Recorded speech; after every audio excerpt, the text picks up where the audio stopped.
I've got some effect actions that I'm going to give you guys. Um, so I'll show you. It's got soft focus, soft texture, twist texture, and brush strokes. Those are the four that I'm going to talk about first, and then I'll create a separate video for the Orton Glow and the blurred light because they're just a little bit different. So if I select the soft focus and just hit play, it's going to take my image, my base image, just a little portrait that I found as stock image, and it's going to take a stamp visible copy of this, and then it's going to apply a bunch of effects to it to create what I call the soft focus effect. And then you'll get this message that says, okay, here's on the level smart filter, you can do this. You can adjust the levels of the base image. On the curve smart filter, you can turn it on if you want to create a vignette effect. The hue saturation, you can turn it on if you want to add a little bit of color effect. And the box blur effect adjusts the blur value to refine this the soft focus effect. And then on the filter mask, you can black out the areas that you want to be sharp, and then overall you can adjust the opacity of the final image and effect. Okay, so you can see this is what you get right out of the rip without doing anything to it, and it blurs the crap out of everything, makes it completely almost unusable. But that's what this mask is for.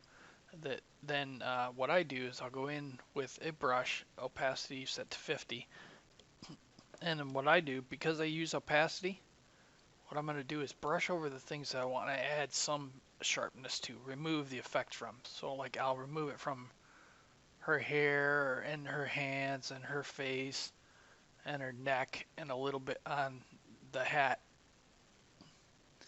So doing that, and then once that's finished, I can let go. And you'll see it create some gray on that mask. And then I want to add a little bit more sharpness. I'll reduce the size of my brush and say I want to add a little bit more sharpness onto her eyes, her eyebrows, and then her nose and her lips especially.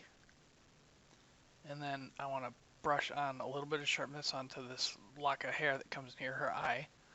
And then I want to put a little bit of sharpness on her fingertips and her fingers, so I will add some onto that area of her fingers.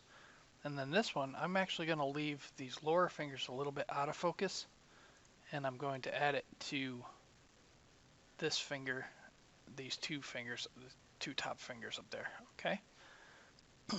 And you can see the mask that gets generated. By default, there is a 200 pixel feather on it, but you can pull this to the left to sharpen it up, and you can see the mask gets a lot more like static. And or I can just simply pull it back to where it was. I'm going to type in 200 again to accept that 200 pixels. Okay. So now that's the effect right out of the box with just a little bit of masking to control her face. Now if I turn on the curves, what you'll see is that it adds a slight vignette effect, but it doesn't affect the spots that we mask because that mask takes precedence over all of this stuff underneath. Okay? And then the hue saturation, I can click on that and it will add that slight reddish orange effect. Well, that's actually quite strong. All I have to do is double click on that, and then I have access to this. I can say, well, she's got an orange sweater on, let's add something that's kind of bluish, you know, the complementary color to the orange. So let's pull the saturation down, let's pull the lightness up a little bit, and we'll say okay to that. And what you'll see is that that effect applies. It has to recalculate all these, so that's the effect that applies there.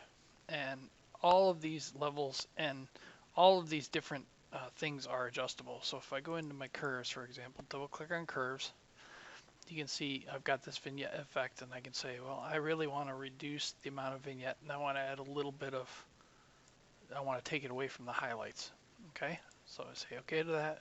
So it's very customizable, but it's a neat effect that you can do. And you can say, I want to change my box blur, for example. Go in, and right now it's set to 50 pixels. I'm going to pull it down a little bit.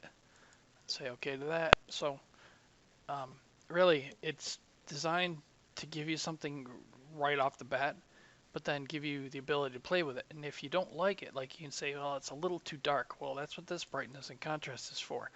This last one is kind of like the overall level. So I can say, well, I want to brighten up the look. Okay, so if I pull this, you'll see it brighten up. Or I can make it more moody. In this case, well, because it's the blue and a nice kind of outdoor portrait, I'll open this up a little bit. And I can reduce the contrast to add like a faded look to it. Or I can pull it to the right to give it a little bit sharper. And again, it only affects the outside. It has much less of effect on her face and on her hands and those places that we masked out. Okay, so that is what the soft focus effect does. Each of these actions do something slightly different. The soft texture, I will go and play this one for you, and I'll show you some of the slight differences. And if you look at the effects list that are created underneath the smart filters that are created underneath the smart objects, you'll notice that there's slightly difference between twist texture and brush stroke. Some of them use radial blur, some of them use motion blur, things like that to get the type of effects. And again, you get the same kind of textural information, textural feedback on what works and what doesn't. So here we've got the same mask. I'm just going to use the mask from the previous example. So click on that mask thumbnail, press Alt or Option, pull that up and drop it on the smart filters. Replace the filter mask. Yep, go ahead. Now let's see what this looks like. You can see I've got a soft texture effect, and if you look up in the up behind her, it's got a little bit of texture to it. It's very subtle, but it's there. And if I turn on the curves again, I will get that subtle vignette effect, again affecting her less because that's masked out. And then turn on the hue saturation. Let's turn on hue saturation, and again, all of these are adjustable. Levels and curves and hue saturation. Let's go back into curves, and I want to do the same thing that I did before. I'm going to take it from a quite dark, reduce the darkness, and pull some of this away from the highlights. Okay, again, it will recalc for you. And then I can do the overall brightness and contrast at the end to control the overall look. So that being done, I'm going to select this and pull the brightness up a little bit more because I want to open it up, make it a little happier looking, less mood. Okay, and if it's a little too strong, I can reduce the opacity on the smart object itself.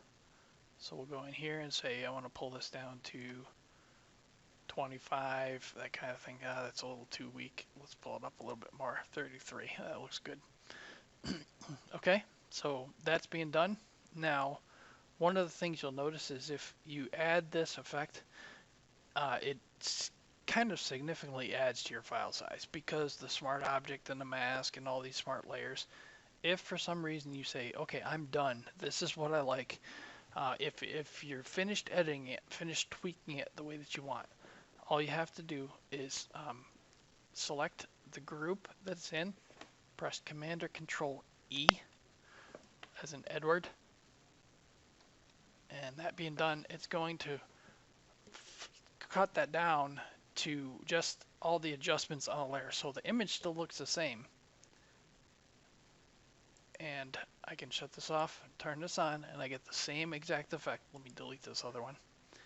And you will see that it very significantly reduces your file size because it doesn't have that smart object to carry on and things like that. So all of these different effects work the same way. The first four: soft focus, soft texture, twist texture, and brush strokes. They all work exactly the same way. Um, you can give them a try. Again, I'm going to do a separate video for Orton Glow and for blurred light. These do work really well for